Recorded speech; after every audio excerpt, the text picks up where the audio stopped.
અને વડાપ્રધાન નરેન્દ્ર મોદી આજે પ્રયાગરાજની મુલાકાતે છે. તેઓ ત્યાં પહોંચ્યા છે. સીધા દ્રશ્યો ત્યાંથી પણ સામે આવી રહ્યા છે. ત્યાંના લોકો સુધી વડાપ્રધાન નરેન્દ્ર મોદી પહોંચ્યા. કાર્યક્રમનું આયોજન કરવામાં આવ્યું છે. ત્યારે આજે પ્રયાગરાજની મુલાકાતે વિવિધ કાર્યક્રમોનું આયોજન સાથે સૌથી મહત્વની વાત કુંભ મેળાની પણ આજથી શરૂઆત. ત્યારે વડાપ્રધાન નરેન્દ્ર મોદી આજથી પ્રયાગરાજની મુલાકાતે અને ત્યાંની પરિસ્થિતિનું તેઓ નિરાકરણ જોઈ રહ્યા છે. સાથે પ્રયાગરાજની મુલાકાતે છે. કુંભ મેળાનું પણ આજથી શરૂઆત છે. ત્યારે વડાપ્રધાન નરેન્દ્ર મોદી પ્રયાગરાજની મુલાકાતે છે અને ત્યાં કાર્યક્રમનું પણ આયોજન કરવામાં આવ્યું છે.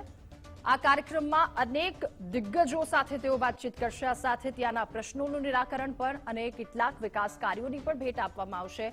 પ્રયાગરાજની મુલાકાતે કુંભ મેળાની શરૂઆત અને આ શરૂઆત આજે વડાપ્રધાન નરેન્દ્ર મોદીના હસ્તે કરવામાં આવશે. ત્યારે વડાપ્રધાન નરેન્દ્ર મોદી પ્રયાગરાજની મુલાકાતે છે અને સાથે કેટલાય અધિકારીઓ કેટલાય લોકો ત્યાં ઉપસ્થિત. ગંગા પૂજન તેમના દ્વારા કરવામાં આવશે વડાપ્રધાન નરેન્દ્ર મોદી દ્વારા અને મહાકુંભની શરૂઆત કરવામાં આવશે. આ સાથે 7,000 કરોડના કન્સ્ટ્રક્શન પ્રોજેક્ટની પણ વડાપ્રધાન નરેન્દ્ર મોદી દ્વારા ભેટ આપવામાં આવશે પ્રયાગરાજની મુલાકાતે. ત્યારે તેઓ કુંભ મેળાનું આજથી શરૂઆત કરાવશે. ગંગા આરતી તેમના દ્વારા કરવામાં આવશે અને મહાકુંભ જે ભારત માટે એક તાજ કહી શકાય, ભારત માટે એક ખૂબ ગર્વની વાત, એ મહાકુંભનો મેળો આજથી શરૂ થવા માટે જઈ રહ્યો છે અને વડાપ્રધાન નરેન્દ્ર મોદીના હસ્તે શરૂ થશે. સાથે તેઓ ગંગા આરતી પણ કરશે, ગંગા આરતીનો લાભ લેશે. સાથે કેટલાય વિકાસ કાર્યોની ભેટ પણ ત્યાંના લોકોને આપશે.